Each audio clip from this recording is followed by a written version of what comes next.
Winemakers face a range of daunting challenges from drought and smoke to frost and hail, and of course, fungus, rot, and pests. But for centuries, perhaps the single most intractable challenge facing winemakers has been the loss of desirable aromas during and after fermentation. All that care and effort and money that go into creating an excellent wine is severely undercut when the very aroma compounds that tasters and consumers are looking for and value literally go into the atmosphere right along with vented CO2, never to return. For centuries, attempts have been made to do something about this, from cold fermentation to adding nutrients to condensation techniques, but a consistently effective, low-cost, simple solution has eluded the industry. That is, until now. Which leads me to introduce you to the founder and president of AromaLoc Inc., Dr. Richard Dick Jones. Dick? Well, thank you, Randy. I'll just share my screen with you and start this. So my name is Dick Jones. I invented the AromaLoc method to preserve volatile aromas that normally are lost during wine fermentation. It was invented here in Naramata, and the company called AromaLoc is based out of Penticton, BC. Why are wine aromatics so important? Well, if you read any scientific paper that's published on the topic, you'll see statements like I show here.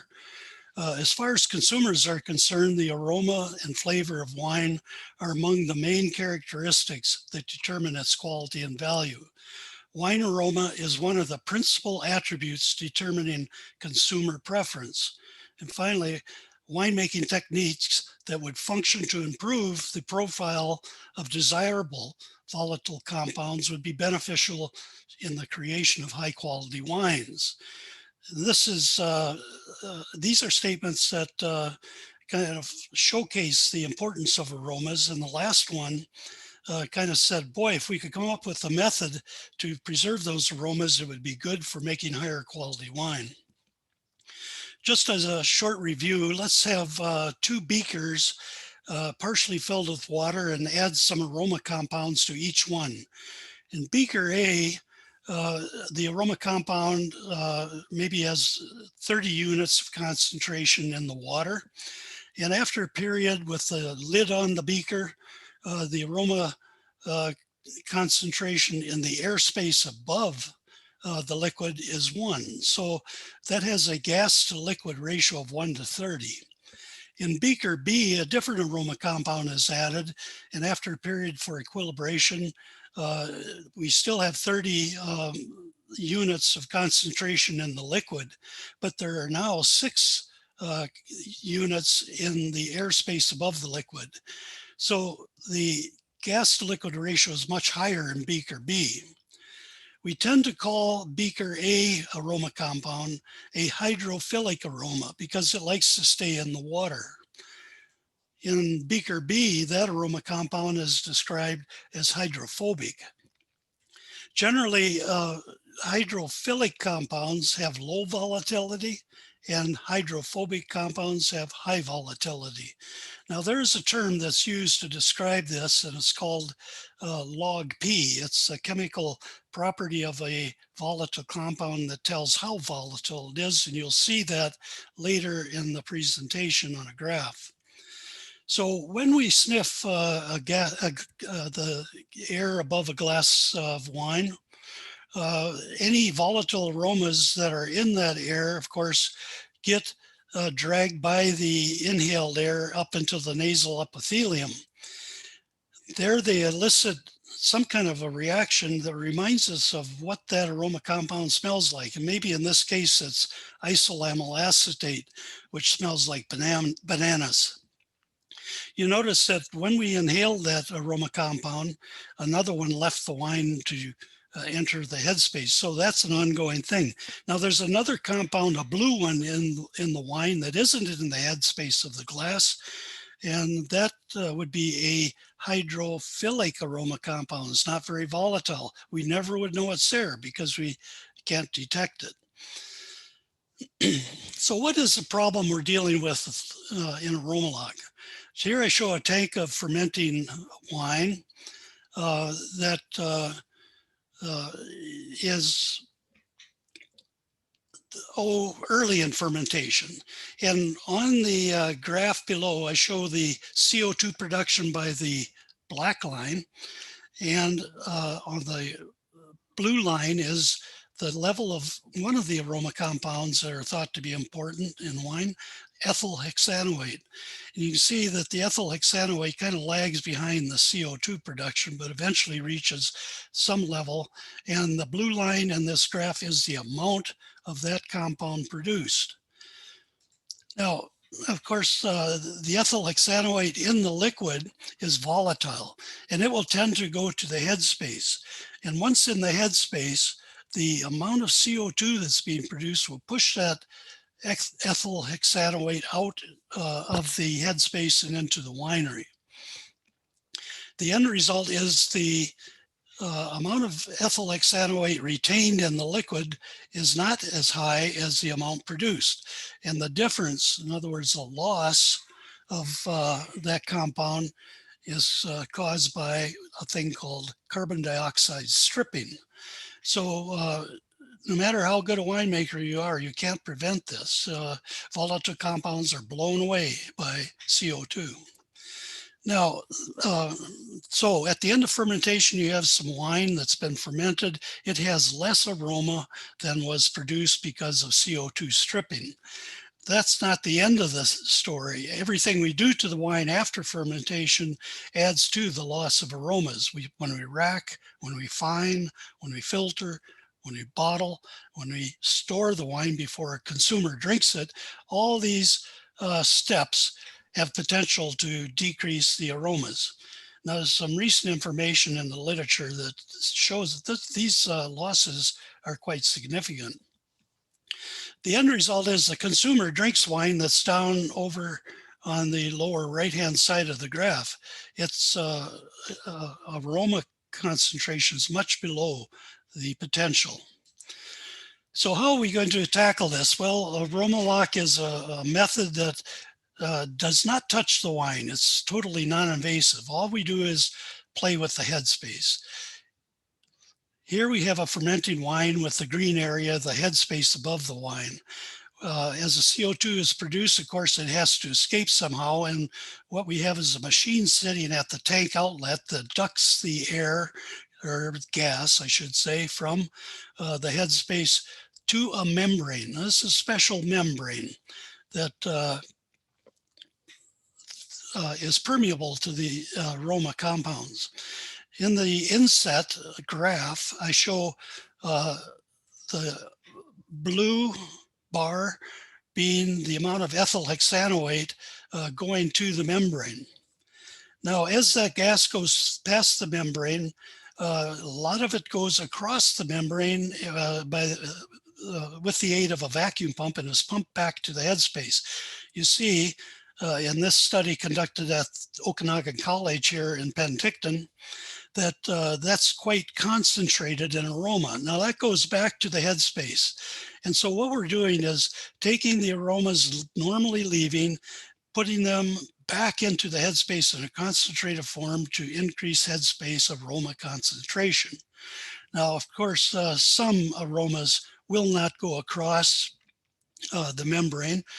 Some will escape, and the red bar shows that, in this case for ethyl hexanoate. So we might lose a little bit, but not too much. So what does increasing headspace concentration do? Well, remember, the little yeast are still there working away and producing CO2, and they're producing ethanol, and they're also producing aroma compounds. Now, because in this example, ethyl hexanoate is highly concentrated in the headspace, the ethyl hexanoate produced in the wine, which normally would want to go to the headspace, goes up and says, wow, that's too high a concentration, I'll just stay here. It's a hydrophobic compound, is perfectly happy being in the wine. So the end result is Going back to our previous graph, AromaLoc improves the amount of ethyl hexanoate retained in the wine and relatively little is lost. And the end result after you finish the wine is a wine that has more aroma for the consumer to enjoy. Which aromas are preserved by AromaLoc? Because this is a concern of many winemakers to say, well, I don't want all these fusel alcohol aromas and other so-called bad aromas from being concentrated. Well, this is a graph that shows that value I mentioned earlier called log P. It's a measure of the hydrophobicity of aroma compounds. And on this graph, there are about 20 different aroma compounds shown. And on the y-axis, the up and down, is the change in that wine produced by AromaLoc compared to a matched control wine sitting right next to it. So values above zero indicate the aroma concentrations for these compounds in AromaLoc treated wine are higher than in control. If you're below the line of zero, then the AromaLoc wine had lower concentrations of that aroma compared to the control. And you can see the values having low values for log P, the so-called hydrophilic compounds, are not very well preserved. In fact, maybe even lost to some degree by AromaLoc treatment. Whereas the hydrophobic aromas, those are the esters, both acetate and ethyl esters and some other aromatic, highly volatile compounds are preserved by AromaLoc. So this tips the balance of the aroma profile in favor of the hydrophobic compounds, and generally those are the fruity smelling, fruity tasting aromas.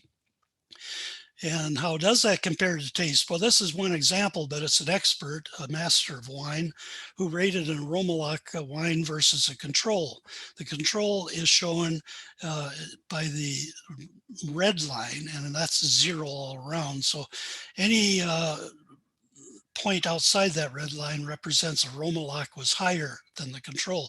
And you can see that for all the 7 attributes listed here, AromaLoc had improved values. So improving aroma concentration in the wine translates into better tasting wine.